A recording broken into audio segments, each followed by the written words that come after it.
150મી જન્મજયંતિ નિમિત્તે એકતાનગરમાં જનજાતીય ગૌરવ ઉત્સવનો પ્રારંભ. ભગવાન બિરસા મુંડાની 150મી જન્મજયંતિના ઉપલક્ષમાં દેશભરમાં ચાલી રહેલા જનજાતીય ગૌરવ વર્ષની ઉજવણીના ભાગરૂપે શનિવારે એકતાનગર ખાતે જનજાતીય ગૌરવ વર્ષ ઉત્સવ તથા ભારત પર્વનો ભવ્ય પ્રારંભ કરવામાં આવ્યો હતો. આ કાર્યક્રમનો મુખ્ય હેતુ આદિવાસી સમાજના મહાનાયક અને સ્વાતંત્ર્ય સેનાની ભગવાન બિરસા મુંડાના જીવન, સંઘર્ષ અને રાષ્ટ્ર માટેના તેમના અમૂલ્ય યોગદાનને જન સુધી પહોંચાડવાનો છે. આ પ્રસંગે આયોજિત એક વિશેષ પરિસંવાદમાં વિષય નિષ્ણાંતોએ ઉપસ્થિત લોકોને ભગવાન બિરસા મુંડાના જીવન ચરિત્ર, અંગ્રેજી શાસન સામેના તેમના સંઘર્ષની ગાથા, ઉલગુલાન અને આદિવાસી સમાજના ઉત્થાન માટેના તેમના કાર્યોની અવગત કરાવ્યા હતા.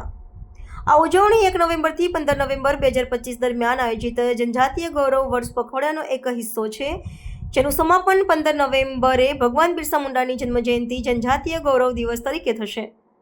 અત્રે ઉલ્લેખનીય છે કે કેન્દ્ર સરકાર દ્વારા વર્ષ 2021માં પ્રધાનમંત્રી નરેન્દ્ર મોદીના નેતૃત્વમાં 15 નવેમ્બરને જનજાતીય ગૌરવ દિવસ તરીકે ઉજવવાની ઘોષણા કરવામાં આવી હતી. આ વર્ષે ભગવાન બિરસા મુંડાની 150મી જન્મજયંતિ હોવાથી 15 નવેમ્બર 2024થી 15 નવેમ્બર 2025 સુધીના સમગ્ર વર્ષને જનજાતીય ગૌરવ વર્ષ તરીકે ઉજવવામાં આવી રહ્યું છે. અંતર્ગત ગુજરાતમાં જનજાતીય ગૌરવ યાત્રા સહિત દેશભરમાં વિવિધ કાર્યક્રમો દ્વારા આદિવાસી સમુદાયોની સમૃદ્ધ વિરાસત, સંસ્કૃતિ અને યોગદાનને સન્માનિત કરવામાં આવી રહ્યા છે.